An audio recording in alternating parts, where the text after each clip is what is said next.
दृष्टि के teaching exam YouTube channel में एक बार फिर से आपका स्वागत है। मैं हूं गीतांजलि शुक्ला। जैसा कि आप सभी जानते हैं, हम यहाँ नेट जेआरएफ यूजीसी के जो एग्जाम होते हैं, ध्यान रखिएगा, नेट जेआरएफ ज्योग्राफी विषय के पीवाईक्यू पर चर्चा कर रहे हैं।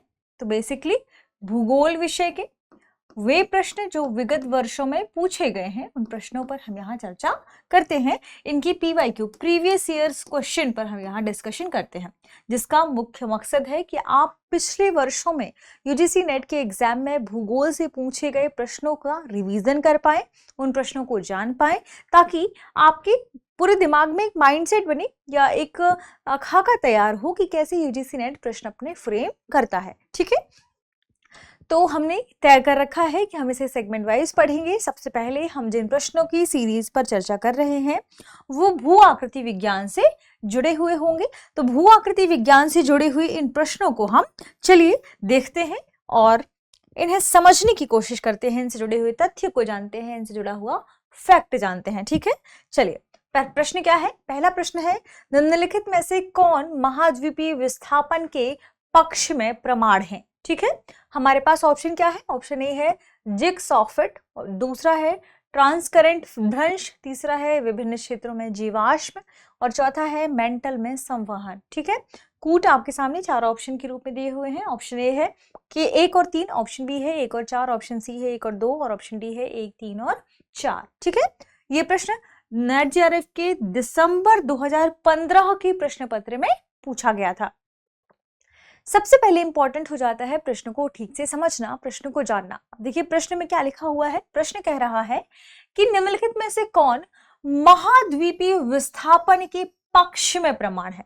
यानी महाद्वीपीय विस्थापन का जो सिद्धांत है, वैगनर ने एक सिस्टमैटिक अप्रोच के तहत इस सिद्धांत पर चर्चा की है। ठीक है, जो महाद्वीपीय विस्थापन का सिद्धांत है, देखिए 1910 में, सबसे पहले बात करें यदि हम कि जो महाद्वीपीय विस्थापन की बात है, तो सबसे पहले 1910 में टेलर द्वारा इसकी संकल्पना प्रस्तुत की गई थी। ठीक है, ध्यान रखें, महाद्वीपीय विस्थापन की संकल्पना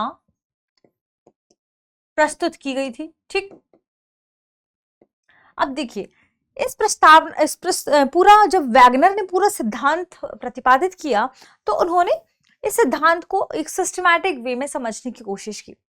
जब हम सिद्धांत की बात करते हैं कि जो महाद्वीपीय विस्थापन सिद्धांत है वह क्या है, तो महाद्वीपीय विस्थापन सिद्धांत के तहत पूरे डिटेल से जब चर्चा की गई, तो उसमें कुछ इसके पक्ष में तर्क निकलकर सामने आए, जिसमें से जो एक तर्क कहलाता है उसे क्या कहते हैं, उसे कहते हैं कि कैसे ये समझा गया कि जो महाद्वीप पूरे विस्तारित हैं, विखंडित हैं, जितने भी हम आज महाद्वीपों की चर्चा करते हैं उनके बारे में ये तथ्य कहा गया कि ये पहले एक ही महाद्वीप हुआ करता था। तो जो छोटे छोटे, ये आप कह सकते हैं अभी तो ये काफी बड़े हैं, ये सारे महाद्वीप मिलकर भी एक बड़े महाद्वीप के रूप में पहले क्या थे, विद्यमान थे। ठीक है, तो महाद्वीपों का परस्पर जुड़ना, महाद्वीपों का परस्पर जुड़ना, इसके पक्ष में मत है। ये क्या है, ये इस सिद्धांत के तहत ये स्वीकार किया गया कि अभी वर्तमान में यदि हम बात करें हमारे अटलांटिक महासागर के बारे में, है ना, अटलांटिक महासागर ऐसा ऐसनुमा आकृति आपको दिखाई देगी। अटलांटिक महासागर में जो उत्तरी अटलांटिक महासागर की मान लीजिए हम बात करते हैं, लेट्स सी, ठीक है, हम उत्तरी अटलांटिक महासागर की बात करें, या आप कहें तो दक्षिणी अटलांटिक महासागर की हम बात कर सकते हैं। जो दक्षिणी अटलांटिक महासागर है उसका ये वाला तट, दक्षिणी अटलांटिक महासागर का ये वाला तट यानी इसका पूर्वी तट, और इसका ये वाला तट यानी इसका पश्चिमी तट, इसमें क्या देखा गया कि ये दोनों तटों की जो विशेषताएं हैं, भौगोलिक विशेषताएं हैं, वो लगभग समान है, वो लगभग एक जैसी हैं। जैसी भौगोलिक विशेषता यहाँ पर है अटलांटिक महासागर में, वैसे ही भौगोलिक जो विशेषता है उसकी वह इस तट रेखा पर भी है। तो क्या कहा गया कि दक्षिणी अटलांटिक महासागर का जब अध्ययन किया गया तो पाया गया कि इसकी पश्चिमी हिस्से वाले और इसके पूर्वी हिस्से वाली जो विशेषताएं हैं, भौगोलिक विशेषताएं हैं, उनकी तटरेखा में जो भौगोलिक विशेषताएं पाई गई हैं वे बिल्कुल एक समान देखी गई हैं। यह भी देखा गया कि जो दक्षिण अमेरिका है उस दक्षिण अमेरिका का जो ये पूर्वी तट है, ठीक है, और यहां पर जो अफ्रीका है, ठीक है, दक्षिण अफ्रीका की बात करें, दक्षिण अफ्रीका का जो पश्चिमी तट है, इनकी भी विशेषताएं एक समान प्रतीत हो रही हैं।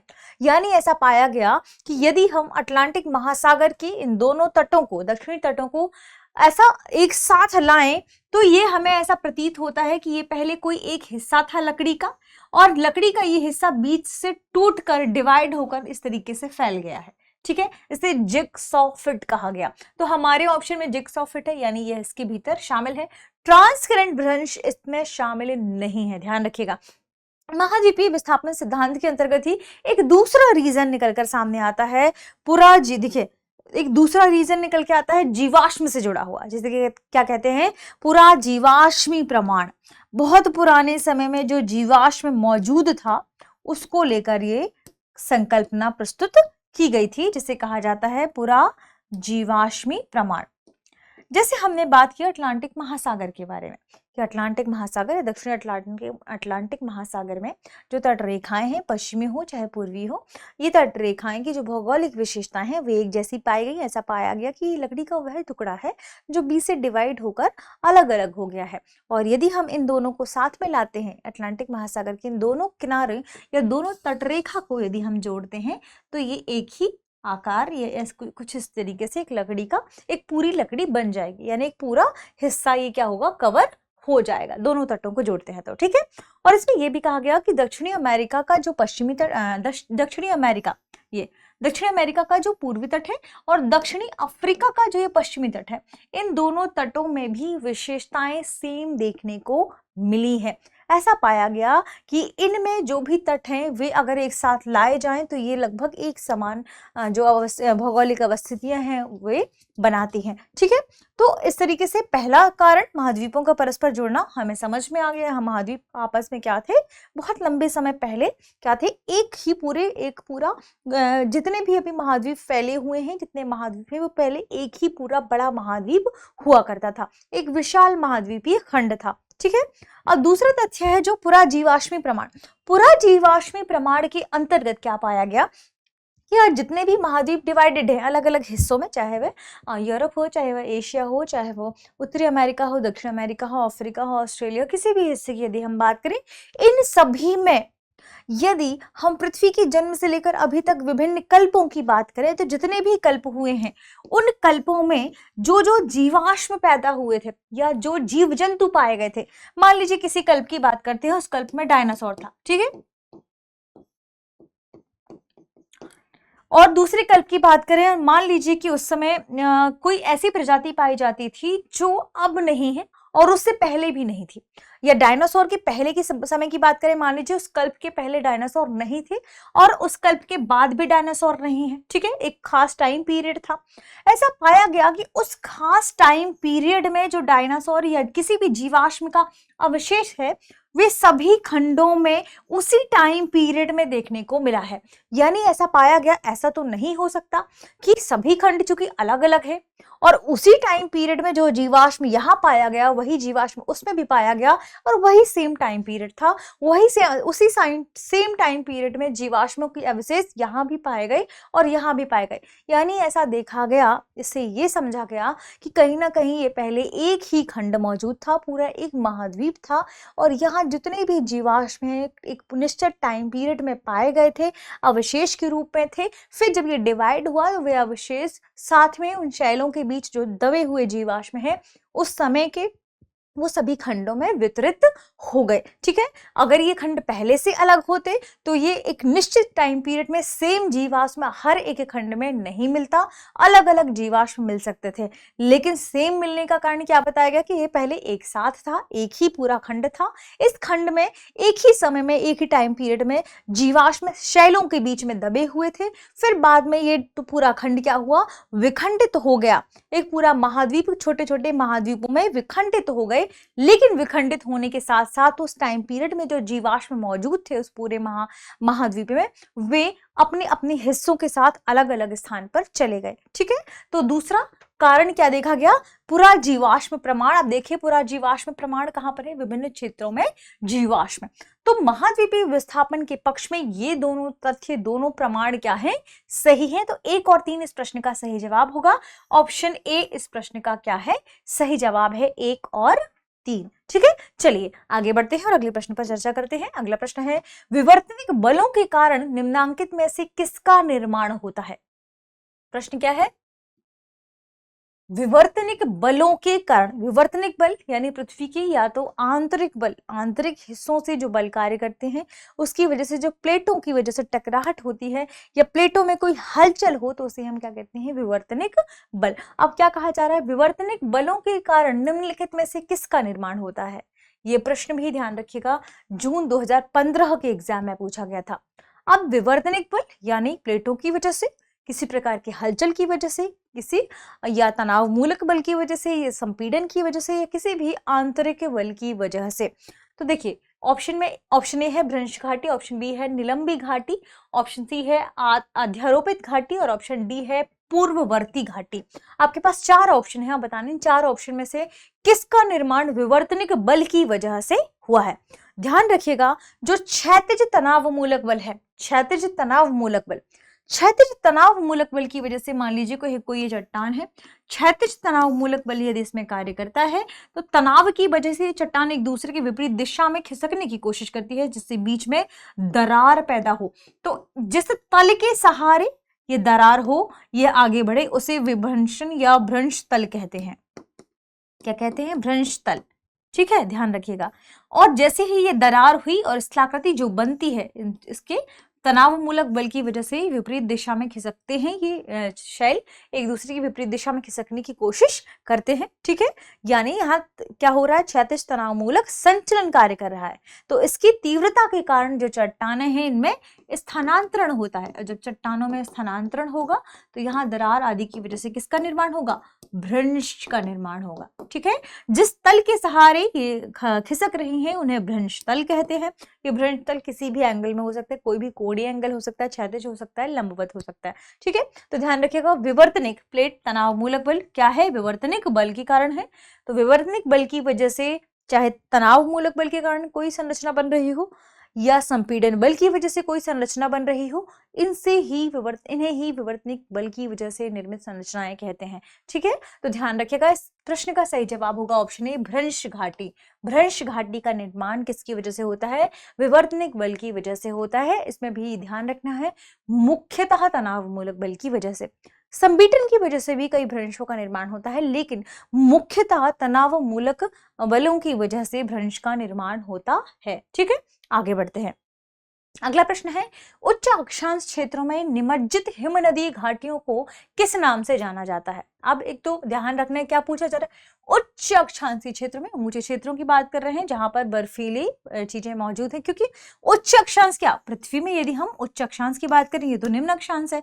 जैसे जैसे आप ऊपर की ओर बढ़ते जाएंगे, यहाँ बर्फीला क्षेत्र है क्योंकि ध्रुवों के नजदीक जा रहे हैं, सूर्य की किरणें कम पड़ती हैं यहाँ पर। अब उच्च अक्षांशों में, हिमनदीय क्षेत्रों में, इसका मतलब जहां पर हिमनद मौजूद है ना। तो प्रश्न में क्या कहा जा रहा है? उच्च अक्षांशीय क्षेत्रों में निमज्जित हिमनदीय घाटियों को किस नाम से जाना जाता है? अब एक और शब्द पे आपको गौर करना है, निमज्जित। निमज्जित का मतलब हिमनदी घाटियां, मान लीजिए बहुत बड़ा बर्फ का टुकड़ा है, हिमनद है, यह निमज्जित है। निमज्जित का मतलब सागर तल में क्या है? भीतर की ओर है। निमज्जन हम जानते हैं, निमज्जन हमने पढ़ा है, यदि कोई हिस्सा क्या हो? जलमग्न हो, जलमग्न, तो उसे हम निमज्जन कहते हैं, है ना। तो ध्यान रखिए, निमज्जित हिमनदी घाटियों को किस नाम से जाना जाता है? हमारे पास ऑप्शन है, ऑप्शन ए महासागरीय खाई, ऑप्शन बी अंतः सागरीय कटक, ऑप्शन सी है फियोर्ड और ऑप्शन डी है अंतः समुद्री कैनियन। ठीक है, यह प्रश्न जून 2015 के प्रश्न पत्र में पूछा गया था। देखिए, जब भी निमज्जन की बात की जाए, हिमनदी क्षेत्रों की बात की जाए, तो आपको ये ध्यान रखना है कि हिमनदी क्षेत्रों में या जहां पर हिमनद है वहां अपर्दन भी घटित होती है। अपर्दन की क्रिया या अपर्दन की प्रक्रिया भी घटित होती है, जो अपर्दन के विभिन्न कारकों के द्वारा होती है, जिसमें हिमनद भी एक कारक है ना। तो हिमनद है, मान लीजिए बहुत ज्यादा बड़ा पूरा एक क्षेत्र है हिमनद का, बर्फ का, ठीक है। हिमनद एक स्थान से दूसरे स्थान पर अपर्दित होता है, इसका मतलब यहाँ अपर्दन की क्रिया भी होती है। तो उच्च अक्षांशीय क्षेत्रों में जब मान लीजिए कि हिमनद के द्वारा यह हिमानी की अपर्दन क्रिया घटित हो और इस अपर्दन क्रिया के माध्यम से एक ऐसी घाटी का निर्माण हो जो क्या हो, जो जलमग्न हो, तो इस प्रकार की घाटी को फ्योर्ड कहा जाता है। इस प्रकार की घाटी को क्या कहा जाता है, फ्योर्ड कहा जाता है। यानी ऑप्शन सी इस प्रश्न का सही जवाब होगा। तो उच्च अक्षांशीय क्षेत्रों में हिमानी की अपर्दन क्रिया के माध्यम से जब कोई घाटी का निर्माण हो, जो कहाँ हो, जो जलमग्न हो, निर्मित वैसी घाटियां जो सागर में जलमग्न होती हैं उन्हें फ्योर्ड कहा जाता है, ठीक है, उन्हें फ्योर्ड के नाम से जाना जाता है। तो आपने अलास्का, चिली, स्कैंडिनेवियाई क्षेत्रों में देखा होगा कुछ ऐसी घाटियां हैं जो जलमग्न हैं, उन्हें फ्योर्ड कहते हैं, ठीक है, ध्यान रखें। ये बात आपको ध्यान रखनी है कि जहां जहां फ्योर्ड का निर्माण होगा वहां की तटरेखाएं एक सिस्टमैटिक वे में नहीं होंगी। क्यों? अलग अलग क्षेत्रों में ये हिस्सा अपर्दित होकर आगे बढ़ा और घाटियां बन गई, जलमग्न हो गई ये घाटियां। तो जो तटरेखा है, अब पूरे क्षेत्र में जो तटरेखा बनी होगी वह क्या होगी, अत्यधिक अनियमित होगी, सिस्टमैटिक नहीं होगी, नियमित नहीं होगी। कहीं कुछ घाटियां आगे की ओर निकल गई हैं, कुछ नहीं निकल गई हैं। तो इस वजह से जो तटरेखा है, प्रॉपर एक तटरेखा बनती है कुछ इस तरीके से, वह क्या होगी, कहीं इस तरीके से निकल गया है, कहीं यहाँ तक जल है ना, कहीं मान लीजिए घाटी अंदर तक चली गई है तो जल यहाँ तक है। तो इस वजह से इनकी जो अनियमित घाटियां, यहाँ तटरेखीय क्षेत्र, अनियमित तटरेखा प्राप्त होती है, ठीक। चलिए आगे बढ़ते हैं। अगला प्रश्न है, सूची 1 को सूची 2 से सुमेलित करें और नीचे दिए गए कूट से सही उत्तर का चयन करें। सूची 1 और सूची 2 को सुमेलित करना है। देखिए ये प्रश्न पूछा गया है चट्टान से। यदि आपको चट्टानों के बारे में पता है, चट्टानें क्या हैं, कितने प्रकार की होती हैं, सिलिका की कितनी मात्रा की वजह से उन्हें कौन सी चट्टान कहा जाता है, आग्नेय चट्टान का नाम आग्नेय चट्टान क्यों पड़ा, कायांत्र चट्टानें कौन सी चट्टानें होती हैं, या अवसादी चट्टानें क्या हैं, कौन सी चट्टानों में लेयर्स पाई जाती हैं, इनके लिए आप दृष्टि टीचिंग एग्जाम यूट्यूब चैनल में चट्टान सर्च करिए। आपको चट्टानों के बारे में विभिन्न जो भी वीडियोस हैं, चाहे अवसादी चट्टान है, कायांत्र चट्टान है, या फिर आग्नेय चट्टान के बारे में डिटेल्स मिल जाएगी, आप वहां देख सकते हैं। उसमें इस प्रश्न के बारे में आपको पूरा आइडिया मिल जाएगा। क्योंकि कहीं ना कहीं ये कुछ चट्टानें हैं, जैसे बेसाल्ट चट्टानें हैं, या कोई ऐसी चट्टानें हैं जो या तो कायांत्रित है या तो आग्नेय चट्टान है, या मान लीजिए यहाँ पर आग्नेय चट्टान है और अवसादी चट्टानें हैं, और इनका कौन सा रूप, कायांत्रित रूप आपको देखने को मिलेगा। जैसे जब हम बात करते हैं हमारे इसी प्रश्न की बात करें, सूची 1 में क्या क्या है, सूची 1 में है बेसाल्ट, ग्रेनाइट, सैंडस्टोन और शेल, ठीक है। सूची 2 में है नीस, क्वार्टजाइट, शिस्ट एंड स्लेट। अब यहाँ पर कुछ चट्टानें आपको आग्नेय और अवसादी रूप में मिलेंगी, जिनका कौन सा कायांत्रित रूप है अगली सूची में, ठीक है। चट्टानों के बारे में प्रश्न है। अब देखिए बेसाल्ट की यदि हम बात करें कि जो बेसाल्ट है वह किससे निर्मित हुआ है, ठीक है। यदि हम बेसाल्ट की बात करें, हम सभी जानते हैं कि बेसाल्ट से शिस्ट का निर्माण होता है, एक प्रकार की आग्नेय चट्टान है बेसाल्ट, ठीक है। और जैसे आप आगे बढ़ेंगे, आप चट्टानों के बारे में देखेंगे तो बेसाल्ट से शिस्ट का निर्माण होता है। जब हम बात करते हैं ग्रेनाइट की, ग्रेनाइट से नीस का निर्माण होता है ना, ये भी हमने देखा, ग्रेनाइट से नीस का निर्माण होता है। सैंडस्टोन यानी बालू का पत्थर, सैंडस्टोन से क्वार्टजाइट का निर्माण होता है, ध्यान रखें, सैंडस्टोन, क्वार्टजाइट। बचता क्या है, शेल से स्लेट का निर्माण होता है, बिल्कुल सही। सुमेलन देखते हैं, basalt number 3, granite number 1, sandstone का है 2 और शेल का है स्लेट 4। 3, 1, 2, 4 इस प्रश्न का सही जवाब होगा, जिसमें 3, 1, 2, 4 यानी ऑप्शन डी, ठीक है। ऑप्शन डी इस प्रश्न का क्या है, सही जवाब है। तो इसमें ये इंपॉर्टेंट है कि तो पूरे ज्योग्राफी में सबसे इंपॉर्टेंट बात, रॉक, चट्टानें। जब आप रॉक्स के बारे में पढ़ेंगे, चट्टानों के बारे में पढ़ेंगे, तो आपको चट्टानों के 3 प्रकार मिलेंगे, ठीक है। पहला प्रकार होगा आग्नेय चट्टान। आग्नेय चट्टान जिसे इग्नियस रॉक के नाम से भी जानते हैं। इग्नियस आग्नेय चट्टानें सबसे प्राचीनतम, सबसे पुरानी चट्टानें हैं, ठीक है। दूसरे में आपको नाम मिलेगी अवसादी चट्टानें। अवसादी चट्टानें। अवसादी चट्टानें वे चट्टानें हैं जो आग्नेय चट्टानों से आगे मिलकर बनी हैं। जब हम अवसादी चट्टानों के बारे में चर्चा करेंगे, यानी ये वे चट्टानें हैं जो लेयरदार हैं, परतनुमा है। इस चट्टान का निर्माण होता है कैसे? परतनुमा, ठीक है।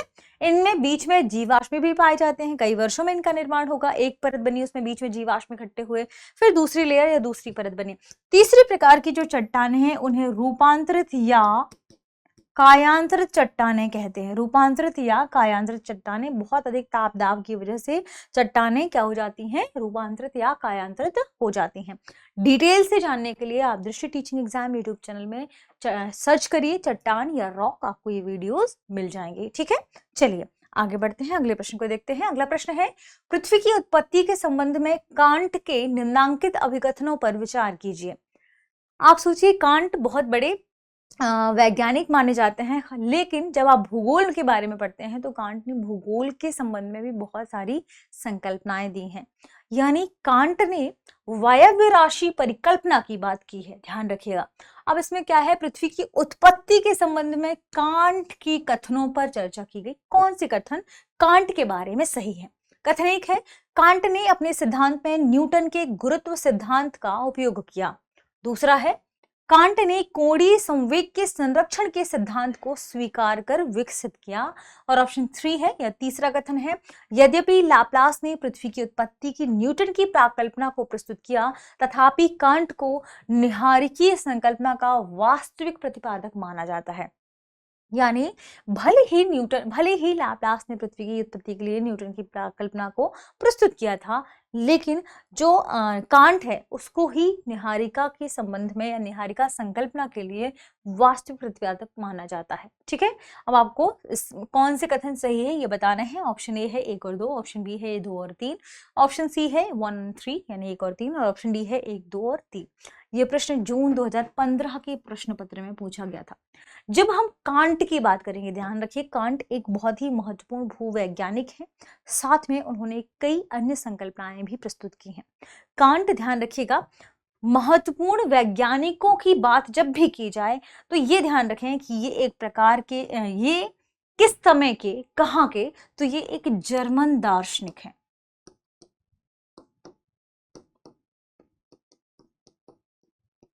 ठीक है। भूगोल से जुड़ी हुई उनकी जो परिकल्पना है या जो उनकी संकल्पना है, लगभग 1755 के आसपास उन्होंने प्रस्तुत की थी, जिसे वायव्य राशि परिकल्पना कहते हैं, ठीक है। वायव्य राशि परिकल्पना। अपनी वायव्य राशि परिकल्पना प्रस्तुत करने के बाद कांट को कई इंपॉर्टेंट चीजों के बारे में बताने के लिए भी जाना जाता है। जैसे कांट ने गुरुत्वाकर्षण बल का उपयोग करते हुए यह बताया कि जो पृथ्वी है उसका निर्माण कैसे हुआ है, ध्यान रखिएगा। तो गुरुत्वाकर्षण के नियमों के आधार पर ही उन्होंने वायव्य राशि परिकल्पना प्रस्तुत की थी। यहाँ जो पहला कथन है कि कांट ने अपने सिद्धांत में न्यूटन के गुरुत्व सिद्धांत का उपयोग किया, यह बात बिल्कुल सही है कांट के बारे में, ठीक है, ध्यान रखें। अब देखिए, उन्होंने जब अपना वायव्य राशि पर उन्होंने जब प्रस्तुत की तो उन्होंने कहा कि पूरे ब्रह्मांड में कई छोटे छोटे कण मौजूद हैं। इन छोटे छोटे कणों से मिलकर बड़े बड़े पिंड बने हैं, और यही बड़े पिंड आपस में मिलकर बड़ी और विशाल पिंड के रूप में निकल कर आए, जिन्हें उन्होंने निहारिकाएं कही, ठीक है। फिर जब उन्होंने निहारिका की संकल्पना दी, इसके बाद उन्होंने कहा कि बहुत शुरुआती समय में जब ये पिंड थे, ठीक है, पिंड के रूप में मौजूद थे, मान लीजिए ये पिंड है, छोटे छोटे पिंड है मान लीजिए, फिर इनसे छोटे छोटे कण हैं वे बड़े बड़े कण के रूप में बने। ब्रह्मांड में उन्होंने दैवीय कण की बात कही, दैवीय कण से छोटे छोटे, और ये छोटे छोटे दैवीय कण मिलकर क्या हुए, थोड़ी बड़े पिंड बने, ठीक है। अब ये बड़े पिंड जो पहले छोटी दैवीय कण से बने थे, ये जो दैवीय कण थे अभी क्या थे, ये शीतल थे, ठंडे थे, कठोर थे, ठीक है, और ये गतिहीन थे, यानी इनमें गति नहीं हो रही थी। फिर ये छोटे छोटे कण क्या थे, ये आप गुरुत्वाकर्षण बल की वजह से, ध्यान रखें, गुरुत्वाकर्षण बल की वजह से ये छोटे छोटे कण क्या हुए, आपस में टकराने लगे। गुरुत्वाकर्षण के कारण क्या हुआ, आपस में ये टकराने लगे। जब ये कण गुरुत्वाकर्षण बल की वजह से दैवीय कण आपस में टकराने लगे तो टकराने के बाद क्या होगी, ऊष्मा उत्पन्न होगी, है ना। यही कण क्या होंगे, जब आपस में टकराने लगेंगे, जब कोई भी चीज आपस में टकराती है तो ऊष्मा उत्पन्न होती है, एनर्जी जनरेट होती है। तो यहाँ क्या होगा, यहाँ ऊष्मा उत्पन्न होगी। ऊष्मा उत्पन्न होने के साथ साथ ये गति करने लगेंगे, है ना, गतिशील हो जाएंगे, आप कह सकते हैं। यहाँ पर ये क्या होंगे, इनमें भ्रमण गति पैदा होगी, है ना। जब इनमें भ्रमण गति पैदा होगी, अब आगे जैसे ही ये पिंड बने, मान लीजिए ये छोटे छोटे आपस में टकराने के बाद ये छोटे छोटे यहाँ पर पिंड बने, इनमें गति हुई। अब ये छोटे छोटे जो पिंड है आपस में मिलकर एक बड़ा पिंड बनाएंगे, फिर ये कई बड़े पिंड आपस में मिलकर एक विशाल पिंड का निर्माण करेंगे, जिसे निहारिका कहा जाएगा। जिसे क्या कहा जाएगा, एक विशाल पिंड का निर्माण करेंगे, जिसे निहारिका कहा जाता है। अब इस निहारिका में भी क्या होगी, घूर्णन गति होगी। ये निहारिका ऐसे घूमेगी। जब निहारिका में घूर्णन गति होगी तो उसमें लगने वाला जो अपकेंद्रीय बल है, एक ऐसी कंडीशन आती है जब उसमें लगने वाला जो अपकेंद्रीय बल है वह ज्यादा हो जाएगा अभिकेंद्रीय बल से। जब अपकेंद्रीय बल ज्यादा होगा, केंद्र से बाहर की ओर लगने वाला बल ज्यादा होगा, मान लीजिए, ठीक है, अपकेंद्रीय बल जैसे ज्यादा बड़ा होगा तो उस निहारिका से गोल गोल क्या निकलेंगे, छल्ले निकलेंगे। इसी पदार्थ के, ध्यान रखें, इसी पदार्थ, जिस पदार्थ से मिलकर बना है, इसी पदार्थ के गोल गोल छल्ले निकलेंगे। ये छल्ले जो गोल गोल निकल रहे हैं, ये छल्ले दूर तक छिटक कर जाएंगे। ये छल्ले जहां पर भी होंगे वहां पर क्या होंगे, ठंडे हो जाएंगे, और यहीं से ग्रहों की संकल्पना आती है, और इसमें ही पृथ्वी भी एक ग्रह है, ठीक है। तो ध्यान रखिएगा, इन्होंने संवेग के संरक्षण सिद्धांत को भी स्वीकार किया, और अंत में इन्होंने, ध्यान रखें, निहारिकी संकल्पना का वास्तविक प्रतिपादन भी किया। इस वजह से यहाँ तीनों ही कथन कांट के बारे में सही हो जाएंगे। तो ऑप्शन डी 1, 2 और 3 कथन तीनों सही है, ये इस प्रश्न का सही जवाब होगा। तो इसलिए निहारिकी परिकल्पना के संदर्भ में कांट को वास्तविक प्रतिपादक माना जाता है, ठीक है। चलिए, आज के सेशन में हमने कुछ इंपॉर्टेंट 5 प्रश्नों पर चर्चा की। मिलते हैं हमारे अगले सेशन में। आप सभी पढ़ते रहें, रिवीजन करते रहें। शुक्रिया।